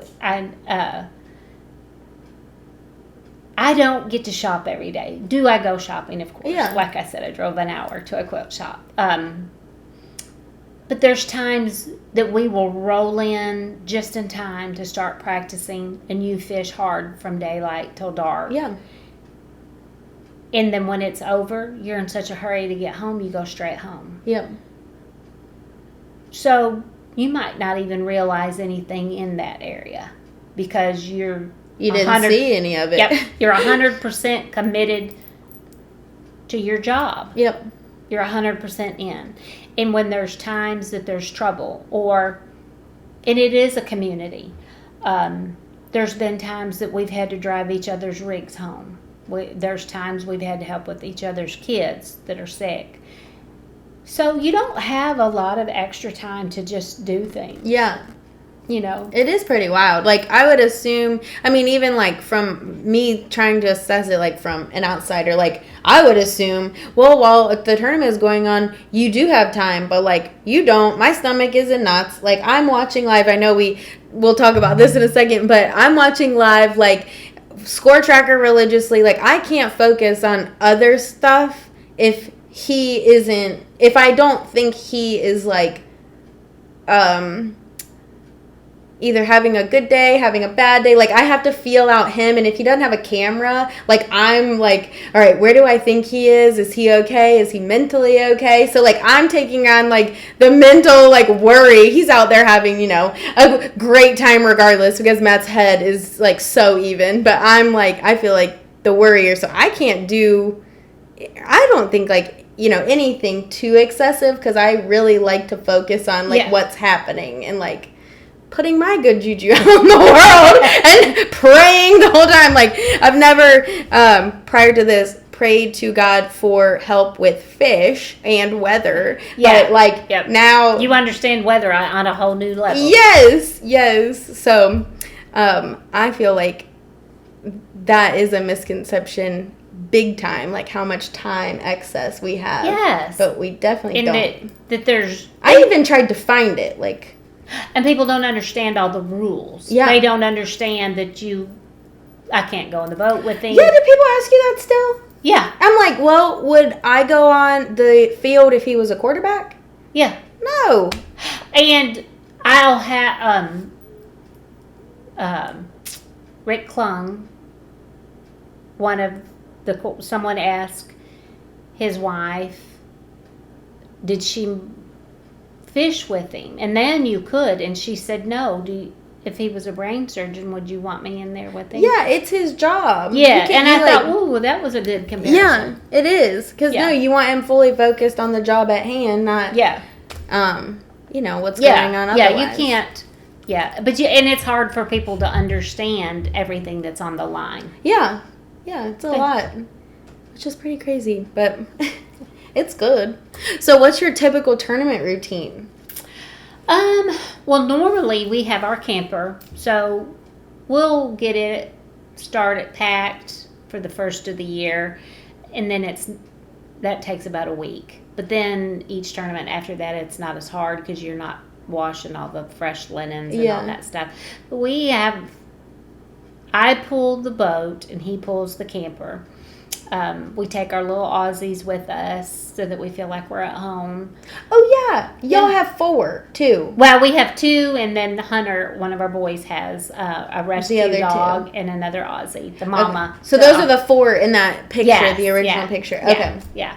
So, you know, he works on his boat, but I do the camping, packing kind of stuff. Yeah. And then we like to get to a tournament a day early in case you do have flat tire trouble stuff. We like to get there, just kind of know where we're going, what we're doing, where the grocery store is, where the boat ramp is, where the tackle store is. Yeah.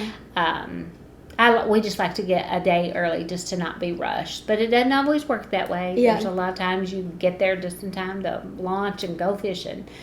And those days are the most stressful, getting packed and getting there. And then once you get there, you kind of feel like you can breathe. Settle in. Yeah. Do you, during like tournament day, do you do anything like, are you like a lunch packer? Do you do breakfast? Yeah. Do you do coffee? Like, do you do any of that? And especially when we have our camper. Yeah. This week we're staying with Scott and Mark, and we've all shared in the cooking and stuff, which is fun. It's been fun. Yeah. So they're a hoot. Yeah. So I pack Mark's lunches. Do you do them in the morning or the night before? A lot of times I'll do them the night before, just because it's easier. Easy, yeah. Yeah. And then he carries protein shakes in his boat and stuff, and especially on tournament days, he doesn't like to take the time to eat. Yep. So a protein shake he can just drink. We'll eat out some. Yeah. Mark likes to eat out, but we eat out at home more, probably just because tournaments, he's 100% focused. And he don't want to have to shower and change into nice clothes and go somewhere and sit and wait and all that. And I can cook and have it ready and in the oven, and then like we have a homemade lasagna tonight. Oh. Yeah. So, I mean, it's just there. It's ready. When everybody gets here, it'll be ready. Yeah, they can have it. Yeah. So, we've got kind of a little routine we do, but like maybe once a tournament we'll go out and eat or something. Yeah. I like that. I mean, we cook at home for tournaments, and like you said, like when we go home, our home is actually more of our vacation or like reprieve. So we have our little spot that we like to go eat, that kind of thing. But it definitely, we cook while we're, here. We'll go out. Like when they had the off day between practice, like in the tournament, like that was super nice because we would go out that night. Yeah. Just because they had like a whole day. Now it's a little bit different, but yeah. So any like superstitions or traditions, not really superstitions, but things you do like every tournament that is like you guys started, way back when and you continue to do? No. I've brought up many times we're Christians, and of course we pray about it. We pray for God's will. We had a real hard time praying to win. Mm-hmm. And a pastor said, you're a provider for your family, and you shouldn't feel guilty for that. And but as far as like rituals that we do, we don't. Yeah. No. Beyond our faith. So yeah. Some people have them, some people don't. Yeah. Matt likes mint chocolate chip ice cream and cookies, so generally we do that. Yeah. He has like certain little favorite things, but I would like, it's not necessarily like superstition, like he doesn't do it all the time, but it's like, we always have like mint chocolate chip because it's green. And I think sometimes as good partners, we want them to have the things that they like. Yeah. We know that make them happy, and it becomes routine, and then it becomes a ritual. Yeah. Like kind of accidentally. Like I always make sure to buy certain things. I know like we have 4 guys that stay with us, and each of them has a preference, like even on cheeses. So I have 2 that like Colby Jack, 2 that like pepper jack. I like, I have one that likes his breakfast on a plate. Yeah. Yes, it's like those things. So I know like this is what we're buying, and one doesn't like peas, so no peas go in anything. One likes ketchup and barbecue sauce on everything. So, but I think it's fun. So you guys stay in a camper, and but you're Airbnb-ing this time. Is that kind of what you do? It depends on the tournament. What is like you're able to do, or? Well, this is the first time we might have stayed in a house one time last year. But pretty much we stay in our camper. This one was close, and the parking was good. Yeah, for everyone. Yeah, even though it's straight up a hill, there was plenty of parking. That's a big thing. Yeah. The rest of the year we'll pull our camper. They'll be far off, and there's 2 tournaments that there's not quite enough time in between to go home. So you don't want to do an Airbnb. and we'll have our camper because of the dogs. Yeah. You know, but for the most part, we take our camper. We like our own bed. Yeah. I love the fact that when you get ready to go, your toothbrush is there. All your stuff, pillows there. You actually have a closet. Yeah. Like, yeah. you're traveling. We have a routine. Yeah. Because it's like, regardless of where you are, all of your stuff stays the same. Yep. I think that that's very nice. Yep. Getting back into it, we were talking about camper life and Airbnbs, but I wanted to ask, so our last guest asked of our next guest without knowing who it was. So Maggie asked, I know, Maggie asked, which actually I was going to ask anyway, what are your favorite meals? Do you guys cook always, and do you cook the same things, or what are your favorite recipes that you've been doing while you guys travel? Well, with the camper, it's a little bit like being at home, so you can cook whatever you want. And I have pretty much duplicates of everything in my camper. So do you guys have favorite meals or like consistent meals? Gosh, fish. We both love fish and venison. We carry a lot of that with us. Todd Faircloth would say that's bad mojo at a tournament. He will not eat fish, and he don't want to hear you talking about it. It don't matter. Really? We love crappie. Yeah, crappie. Yeah, but he still was like, that's bad mojo. That's funny. But, yeah, we eat venison, crappie, and we don't really have a favorite, I guess. Meal or, like, consistent meal. Like, I do, obviously, like, spaghetti, tacos, you know, like, kind of bigger, easier bulk meals. Do you guys have, like, anything other than that mainly we should try? She was like, I need some ideas for recipes. Well, of course, lasagna you can do at home and freeze and take with you, and it'll stay frozen in a cooler for a couple days. I never thought of that. Yeah, like lasagna. If I'm traveling, I can even get a roast and freeze it, and then go ahead and add my vegetables and everything to it and the seasoning, and then put it in the cooler where you can just throw it in the crock pot when you get there. Especially if you're going to a house rather than your camper and you don't have a lot of space or don't have a good grocery store or something. A lot of pre-prep you could do and freeze and put in a cooler. And, of course, the more frozen stuff you stack on top of frozen stuff, the longer it's going to stay frozen. Fresh fish would not be a good thing to do. No, because you don't always have a place to cook it or whatever. But of course, then your whole camper would smell like fish. Yeah, so we have a little fish fryer and we do it out on the picnic table and stuff. But yeah, I guess it depends on where we're going and how long we're going to be gone for. Yeah, and that. But I do some prep at home before I leave. I'll have to think about the freezing, because I think the lasagna would be really good. But it does take a while to kind of like get it together, right? But you can even do like your spaghetti. Yeah. You know. And freeze that. Yeah. And then like if you're afraid of it being too runny or whatever, if your guys eat mushrooms, just add a little can of cream of mushroom soup in the middle and top it with some cheese and freeze it and make a spaghetti bake out of it. Oh, that sounds delicious. I love twice baked spaghetti. Yeah. But I haven't added the mushrooms. That sounds really good. Well, so there you go, Maggie. But I'll continue to ask, because I actually was thinking of the same thing. That's why I had it in here. What do you typically cook when you cook at home? And you hate to just cook the same thing over. Yes, I know. I'm like trying to find other stuff on Pinterest, but it's kind of hard to feed. You know, we feed. What is it? 6 of us now? 6. And everybody has a different taste. Yeah, but 4 big guys. They eat literally like a pound of spaghetti each. It's wild how much they eat. Yeah, they're all And you can always do frozen ham or frozen turkeys that you can tote with you and pop in the oven and then use for lunch meat afterwards. But I like the frozen turkey. We should definitely do that one. That would be good. Yeah, everybody likes turkey.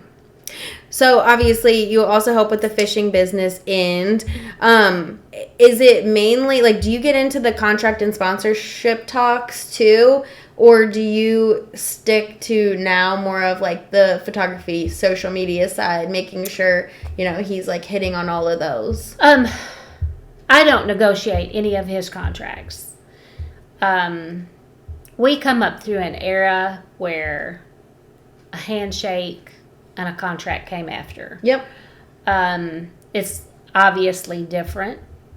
I feel like some of them are still handshakes. It kind of depends. But yeah. And then he and I share an email. So yeah, you're all eyes on all of that. Yeah. So he will read emails, but we answer them together or whatever. And I can't see him signing a contract without talking to me first. Yeah.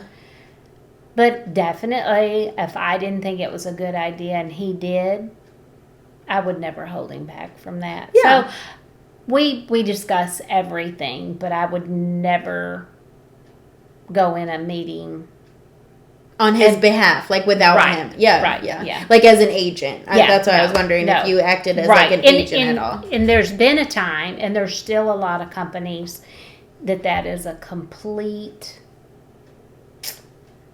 I don't want to say no or negative, but it's not because they don't want to deal with a woman or an agent. It's they want to deal with the person. Oh yeah, it's the personal relationship for sure. Yeah, no, I think it's like it's a whole effort, not only like family effort, but an effort like fishing extended, sponsors included. Yeah. To dive into this because it's for sure a lot. So, do you watch live during tournament season? No, I have probably watched. The main reason I don't watch it is because you're not supposed to share information with them. I hate to say it, but I would forget. And there's been a few times I'll turn it on because I can't stand it and I want to know. And I will have to catch myself. Or like if Mark and another angler's talking and saying, well, how do you think so-and-so's catching them? I can't believe. For instance, Gary Klein and Mark were talking, and they were like, well, I can't imagine how Kevin found him here cranking. You know he's cranking. Well, he wasn't. But I knew that because I had turned live on. So I had to go outside, walk around in the yard, or go in the kitchen. Because you can't. And I'm always afraid I'm going to forget. Yeah. And let it slip. And put him in a weird position. Yeah. Where you have to do the TMI. Yeah. All the things. So I don't, and once in a while I'll watch, but very little. Now our boys, they watch live a lot. Yeah. We love watching live, but to be very biased, I like watching Matt on live. Oh, yeah. I want to watch Mark. I like turn down basically most other people because I like watching him, but I watch that score tracker like it's my job. Like I love to see what the heck is going on. Yep, use that little star and all that. But and there's some people you really don't want to hear them live. Yeah, I know. There's plenty. I'm like, well, he may be college educated, but it ain't showing up here. Yeah, no, you just have like the ones that you click with, the ones that you don't, like 100%. Like I love watching Matt. I think he's just the cutest little button ever. And like when he has his little overalls on, which he says they're bibs, but he just looks so cute. So I'm always texting like, your butt looks good, your butt looks good. And the next scene, the wrong text. The next scene he has him like taken off, and I'm like, put those back on. Like, yeah, no, Mark wouldn't even read his text during the day. He doesn't read them on breaks. No. Matt, well, it depends, like, if he has to retie and do, kind of that stuff. No, but normally, Mark doesn't. He puts his phone in the box. Yeah. When he gets in the morning.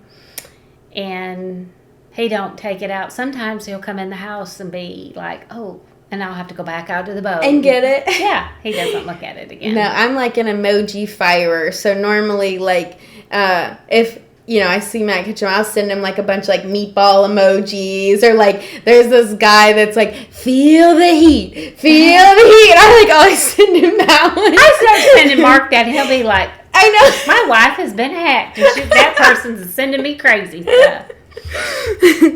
So can you watch it? If you watched it, could you watch it in front of other wives? Oh yeah. I was wondering, like me, it's like a 50-50 because it depends like how everyone's doing. I feel like sometimes it's like a little awkward conversating wise because like I don't know how they respond. I know how like Kristen responds, so like her and I can talk and watch and all that. Right. But like I don't know how they if they like to talk about it, don't like to talk about it, all the things. So for me, it's like a little... And it's an emotional. Because, you've got a paycheck on the line. You've got your points for Red Crest, AOI, sponsorship. It's all the things. And or you could be having a terrible tournament and they're doing well and they're like smiling. And I'm like, oh, I could just let me just, go in my little box. Let me just... Or, I would hate to ever get in this scenario where two guys were fishing the same area. Yeah. And I'm sure that's happened with two women trying to watch live. Yeah. And you see what's going down on the screen and you're like, I don't even know what to say here. Yep. Can't fix that. Can't fix that. Let's go cook something. Let's go take a shower. I'm going to take a nap. Yeah. So if you had to pick a favorite angler to watch other than Mark, who would it be? Oh, golly. I don't remember reading that question. Fisher, my son. Oh, okay. That is an easy caveat. Got out of that one. Shoo. Did you think it was going to turn into a 38-year journey, and longer, or was there something that kind of you guys made sure you did year over year to make it last this long? I don't know. I guess we've always known that's what Mark was going to do. That's what he wanted to do. We've always felt like that was his calling. Mark will be the last person to ever brag on himself. I think he is humble. I don't know that he would describe himself that way, but I do. And he's really good about that personal relationship with his sponsors. He gets comfortable and he stays there. Yeah. He's got that bond.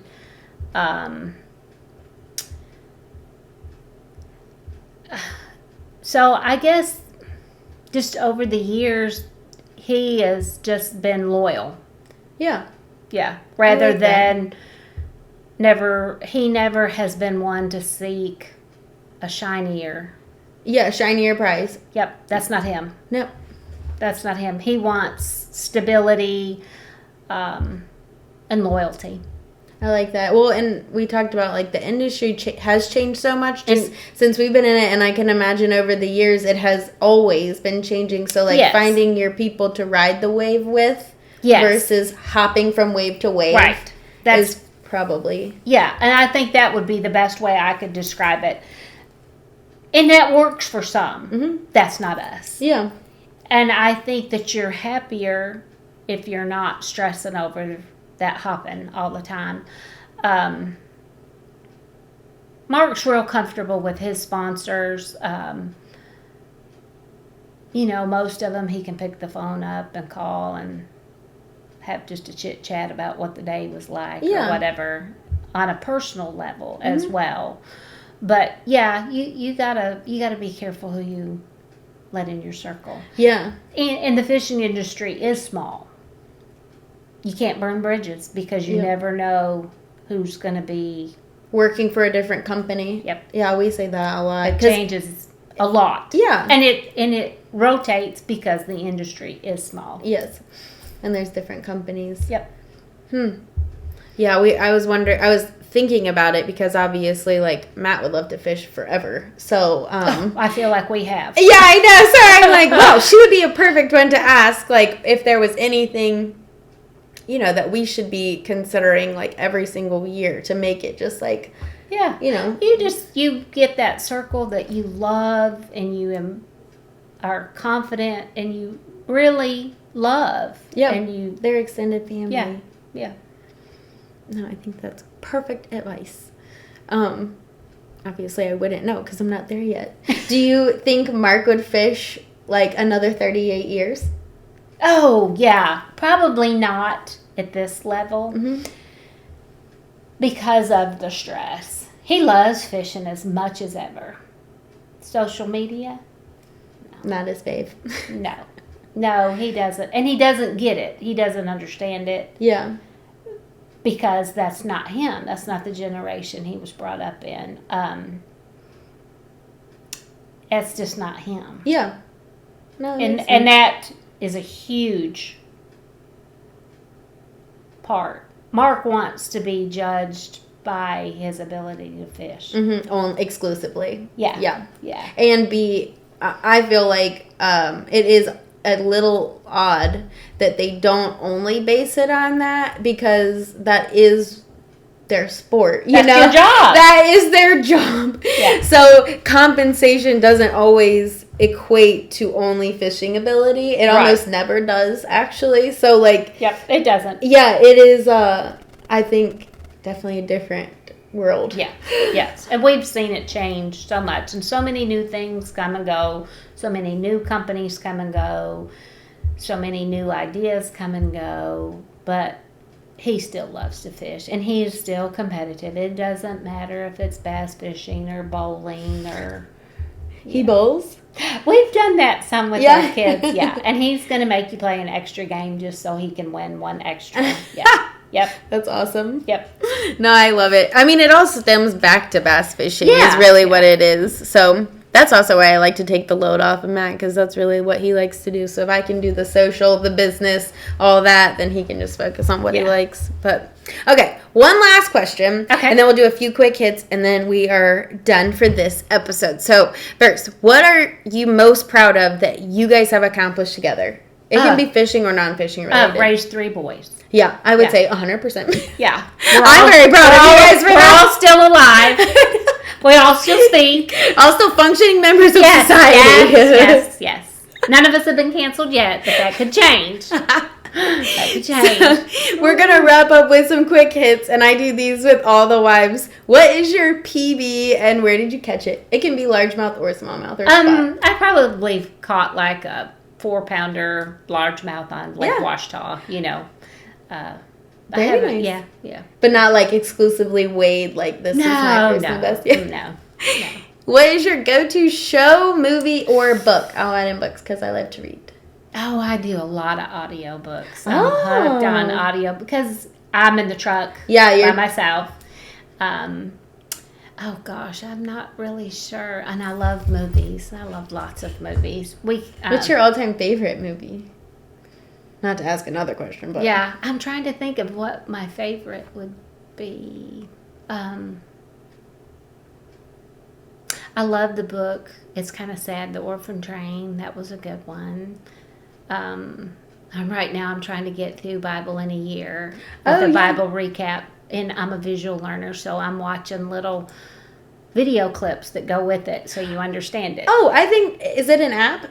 Yeah. I think I have it. Is it like they're like cartoon pictures kind of, but they depict it? Yeah, I have it. They're cartoons they're not like a 5-year-old. Right, they're actually illustrated. Like it's very good. Bible recap in a year, and it's called the Bible. Mine's called Read Scripture. Oh, well, no, mine's a little different. So maybe we need to swap. Well, you don't. Yeah, but it's basically the same though. It goes through all of them. So I'm doing that. I like the pictures. Yeah, I'm a visual learner, so that helps. Movie, my gosh, Mark's would be Tombstone, or of course our dogs' names are Maggie and Gus from Lonesome Dove. Yeah, so his, but are not mine. Oh no! Did it just happen? Okay, so what is your go-to show or movie? Fried green tomatoes. That's something Mark and I can watch together. He actually likes that movie. He likes it. Yeah. And can you back a boat? Yes, I can. Did you teach yourself? Mark started me out till he made me nervous, and it was in the fall. And the boat ramp was empty. It was more winter. Yeah. But the best advice he gave me was, he said, don't look out the back window and don't use the rear view mirror. Yeah. Use your side mirrors. And so after we did a lot of screaming at each other, he got out and just let me do it myself. And but I will tell you a little funny. You saying, can you back up? I should have ran when we I think we were married probably, and he would bring a tackle box in, and he would pull baits out and quiz me. I had to learn the names, like, Did you? You Know what this is, yeah. you know what this is. And he wanted me to be able to say them correctly. That's awesome. That is awesome. That's funny. That's pretty I'm crazy. I'm not telling Matt that because he'll have us on a quizzing spree. I could name a lot of them just from doing his videos. Yeah. You like kind of pick up, but I could probably name their actions more than their names. Names? Yeah. So if you played Uno in a group and you were sitting next to Mark and you drew a draw 4 card, would you play it on him or would you wait for a reverse and play it on the other person? Oh, no, I'd play it on him. I wouldn't even have to think about that one. I love it. Okay, one more thing before you leave, and I'm taking this from another podcast, but I love it. What is a question you have for our next guest without knowing who that is? And it can be like, If you knew the fishing life like you know it now, would you still choose it? ooh, would you? Oh, yeah. Yeah. Yeah, through and through. Yeah. Okay, that is our show. Thank you so much for being here. If people want to follow, well, it's Mark, but y'all's family too, and any of your boys, where can they find you guys? Mark's on Instagram and Facebook under Mark. Fisher has his own guide service page. That's fun. Yeah, Perfect. Yeah. Well, go follow them. Yay, thank you. You guys know I love the women behind professional bass fishing in general, and I just can't wait to keep sharing their stories and all of their good advice, mainly because we're still new, so, still going at it. But if you have any questions you think I should ask or guests you guys want to see on, please comment them below. Other than that, please subscribe to the channel. We do one episode every Thursday right here on YouTube. And I do have an Instagram page now for it, just so you know when the episodes are dropping. And I think it's Random Kitchens Podcast. It might just be Random Kitchens, but it's the same logo. So if you want to follow that, great. And until next time, we'll see you later. Bye.